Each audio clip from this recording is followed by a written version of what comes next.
తెలంగాణలో అప్పుల చర్చ ఇప్పుడు హాట్ టాపిక్ గా మారింది. అధికార ప్రతిపక్ష పార్టీల మధ్య సవాళ్ల పర్వం కొనసాగుతోంది. ఇక మరింత సమాచారం కరెస్పాండెంట్ చందు అందిస్తారు.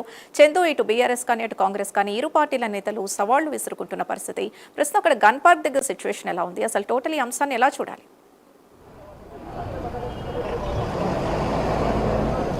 సింధు, మొత్తంగా తెలంగాణ రాష్ట్రంలో అప్పుల సంబంధించిన అంశంపై బీఆర్ఎస్ కాంగ్రెస్ నేతల మధ్య మాటల తూటాలు వెళ్తున్నాయి. సవాళ్లు ప్రతి సవాళ్లు కూడా జరుగుతున్న పరిస్థితి మనకు కనిపిస్తోంది.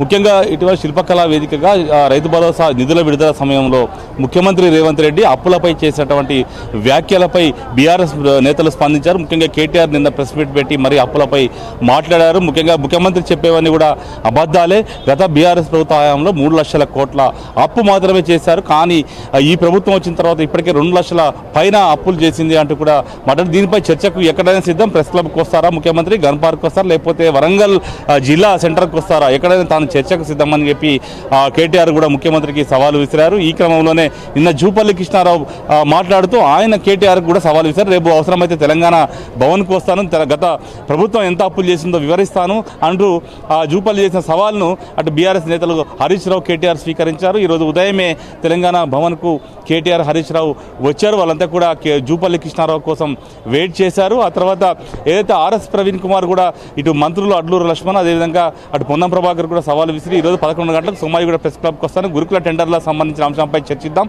2000 కోట్ల కుంభకోణం జరిగిందంటూ కూడా ఆర్ఎస్ ప్రవీణ్ కుమార్ చెప్పారు. ఈ క్రమంలోనే ఆ మంత్రులంతా కూడా ఉదయం గన్ పార్క్ వచ్చి గన్ పార్క్ దగ్గర వాళ్ళంతా కూడా కూర్చున్న పరిస్థితుల్లో ఇక్కడి నుంచి హరీష్ రావు అదేవిధంగా ఆర్ఎస్ ప్రవీణ్ కుమార్ గన్ పార్కుకు బయలుదేరినటువంటి క్రమంలోనే తెలంగాణ భవన్ వద్ద పోలీసులు వాళ్ళని అడ్డుకున్నారు. దాదాపు అరగంట సేపు వాళ్ళని అడ్డుకునేటువంటి ప్రయత్నాన్ని చేశారు. ఈ క్రమంలో పెద్ద ఎత్తున అటు హరీష్ రావుకు పోలీసులకు మధ్య వాగ్వాదం నెలకొంది. ఈ క్రమంలోనే హరీష్ రావును అరెస్టు చేశారు. ఈ అరెస్ట్ చేసే క్రమంలో హరీష్ రావు కింద పడిపోయినటువంటి పరిస్థితి కనిపించింది. దీంతో తమ ఈ బీఆర్ఎస్ పార్టీ కార్యకర్తలు కూడా కోపానికి వచ్చారు. వాళ్ళంతా కూడా పోలీసులు డౌన్ నినాదాలు చేసిన పరిస్థితుల్లో అరగంట తర్వాత హరీష్ రావును అదేవిధంగా మాజీ మంత్రులు శ్రీనివాస్ గౌడ్, మాజీ ఎమ్మెల్యేలను పోలీసులు అరెస్ట్ చేసి ఔటర్ రింగ్ రోడ్ నుంచి కంచన్బాగ్ పోలీస్ స్టేషన్కు తరలించారు. అయితే కొద్దిసేపటి క్రితమే ఏదైతే జూపల్లి కృష్ణారావు తెలంగాణ భవన్కు వస్తానని సవాల్ ఇస్తున్న నేపథ్యంలో ఇక్కడ తెలంగాణ భవన్లో ఒక కుర్చీని కూడా ఏర్పాటు చేశారు. ముఖ్యంగా జూపల్లి కృష్ణారావు సంబంధించినటువంటి కుర్చీకి ఒక పోస్టర్ని అంటించి కావాలి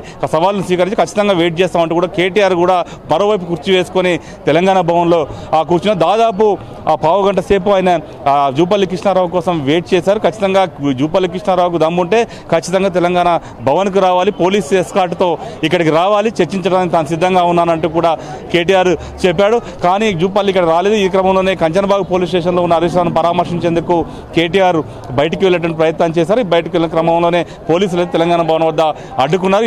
అడ్డుకోవడంతో మళ్ళీ ఆయన లోపలికి వెళ్ళేటువంటి పరిస్థితి మనకు కనిపిస్తుంది. మొత్తంగా రాష్ట్రంలో ఉన్నటువంటి రాష్ట్ర ఖజానా సంబంధించి కావచ్చు, అప్పుల సంబంధించిన అంశం ఇది 2 పార్టీల మధ్య అగ్గిని రాజేసింది. ముఖ్యంగా గత బీఆర్ఎస్ ప్రభుత్వ హయాంలో 8 లక్షల కోట్ల అప్పు చేశారంటూ కూడా అటు ముఖ్యమంత్రితో పాటు మంత్రులంతా కూడా పదే విమర్శలు చేస్తూ ఉన్నారు. ఈ క్రమంలోనే అటు ఈ సవాళ్ళను కూడా బీఆర్ఎస్ పార్టీ కూడా చాలా సీరియస్గా స్వీకరించింది. ముఖ్యంగా ఈ ప్రభుత్వం వచ్చిన తర్వాత అప్పులు చేయడమే కాదు, ముఖ్యంగా పలు కుంభకోణాలకు పాల్పడుతున్నారు అంటూ కూడా ఆధారాలన్నీ కూడా మా దగ్గర ఉన్నాయి, వస్తే ఖచ్చితంగా నిరూపిస్తాం, మమ్మల్ని ఎందుకు బయటికి రానివ్వడం లేదు, ఒకవైపు సవాళ్ళు విసురుతున్నారు, మరి సవాళ్ళకు స్వీకరించి మేము వస్తా అంటే ఎందుకు రానివ్వడం లేదంటూ కూడా బీఆర్ఎస్ నేతలు అటు కాంగ్రెస్ నేతలను ప్రశ్నిస్తున్న పరిస్థితి అయితే మనకు కనిపించింది. మొత్తంగా ఈ రోజు ఉదయం నుంచి కూడా అటు హైడ్రామా అయితే కనిపిస్తూ ఉంది.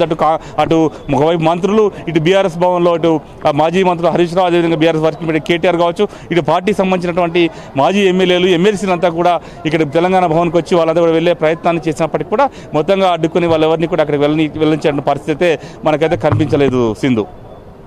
థాంక్యూ చందు.